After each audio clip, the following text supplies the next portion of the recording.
Have you ever surprised yourself with how quickly you became angry? Someone says one small thing, and suddenly your whole body reacts. Your voice changes, your heart starts beating faster, and sometimes you say something you wish you could take back. Then, when everything becomes quiet again, you ask yourself, why did I get so angry? Maybe the answer is not as simple as you think, because sometimes anger is not really about what just happened. Sometimes anger has been waiting for a long time. Maybe you have been tired for months. Maybe you have been disappointed too many times. Maybe you keep saying, it's okay, when it really isn't. Maybe people have crossed your boundaries and you stayed quiet because you didn't want an argument. Maybe you've spent years being the strong one, the understanding one, the one who forgives, the one who keeps the family together. And then one day, someone leaves a dirty cup on the table or says something with the wrong tone, and suddenly you explode. But the cup wasn't the problem. The comment wasn't the whole problem either. It was simply the last little thing placed on top of everything you had already been carrying.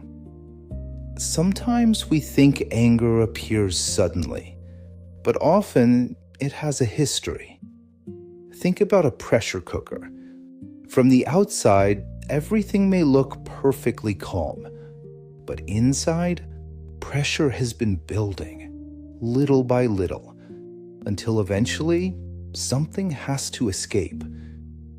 People sometimes do the same thing. We hold things inside. We avoid difficult conversations. We tell ourselves not to complain. We try to keep everyone happy. And without realizing it, pressure begins to build. Then anger becomes the voice of everything we never said. Sometimes anger says, I'm tired. Sometimes it says, you hurt me. Sometimes it says, please listen to me.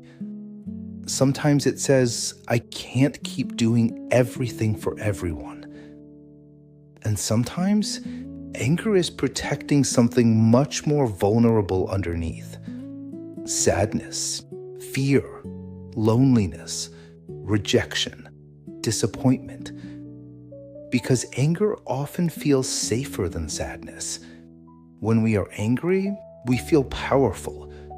When we admit that something hurt us, we feel exposed. So the anger stands in front, almost like a bodyguard, protecting the pain behind it. That doesn't mean every angry reaction is justified. We are still responsible for what we say and for how we treat other people. But responsibility and understanding can exist together. You can say, I shouldn't have reacted that way, and also ask, what was happening inside me? That question can change everything. The next time you feel anger rising, before asking, what is wrong with me? Try asking something different. What am I really feeling right now?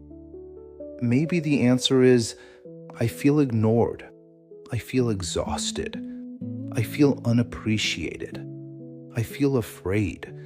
I feel like nobody listens to me. I feel like I'm carrying too much. And once you can name what is underneath the anger, you may no longer need the anger to speak so loudly.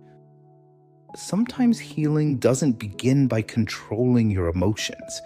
It begins by understanding them, by noticing them earlier, by giving yourself permission to say, this bothers me. I need some help. I don't agree. I need some space. That hurt me. Before those small truths become a large explosion. And maybe there is something else worth remembering. If you grew up in a home where emotions were not talked about, you may never have learned how to express frustration safely. Maybe people shouted, or maybe nobody said anything at all. Maybe everyone simply pretended everything was fine. So now, as an adult, you are learning something nobody taught you: how to feel something strongly without allowing that feeling to control everything you do. That takes time, and it takes practice. So if you sometimes become angry faster than you would like, don't only look at the anger. Look behind it.